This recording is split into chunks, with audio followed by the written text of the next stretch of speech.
బా ఆ వీడియో చూస్తేనే ఎంతో బాధ అనిపిస్తుంది. ఏంటి డాక్టర్లలో ఇంత మంచి డాక్టర్స్ కూడా ఉంటారా అనిపిస్తుంది. ఆయన ఏమడిగారంటే, మీరు ప్యాకెట్ నూనె, అది సన్ఫ్లవరు, పామాయిల్ ఇట్లాంటివన్నీ ప్యాకెట్లో వస్తాయి కదా, అట్లాంటి నూనెలు వాడుతున్నారా అని అడిగారు. వాడుతున్నామని చెప్పేసి అందరూ చేతులు ఎత్తారు. ఆయన డాక్టరు కన్నీళ్ళు పెట్టుకున్నారు. ప్యాకెట్ నూనె వాడకండి అని చెప్పేసి కన్నీరు పెట్టుకున్నాడు ఆ డాక్టరు. అది చూసి నిజంగా అంటే చాలా ఎమోషనల్గా చాలా బాధగా అనిపిస్తుంది.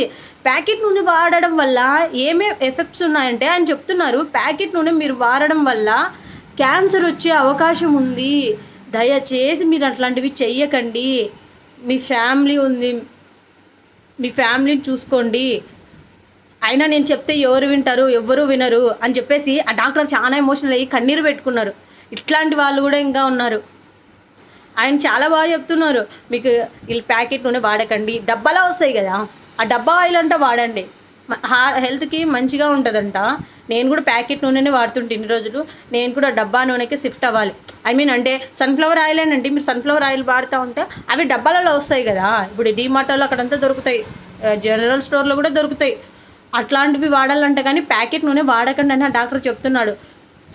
షుగర్ కూడా ఎక్కువ వాడకండి, ఫ్రిడ్జ్లోటివి ఎక్కువ యూజ్ చేయకండి, బయట ఫుడ్ అలౌ చేయకండి ఎక్కువ అని చెప్పేసి చాలా మంచిగా చెప్తున్నారు. చాలా బాధ అనిపించింది. ఆ డాక్టర్ అలా కన్నీళ్ళు పెట్టుకొని, నేనంటే నేనే కాదు నా ఫ్యామిలీ, మీరందరూ కూడా నా ఫ్యామిలీ అని చెప్పేసి ఆ డాక్టర్ చాలా ఎమోషనల్ అయ్యాడు.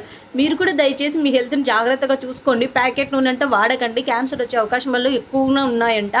సో ప్లీజ్ మీరు కూడా మీ హెల్త్ని కొంచెం జాగ్రత్తగా చూసుకోండి. నేను కూడా ప్యాకెట్ నూనె వాడని ఇప్పటి నుంచి నేను డబ్బా ఆయిల్కి వాడతాను నేను.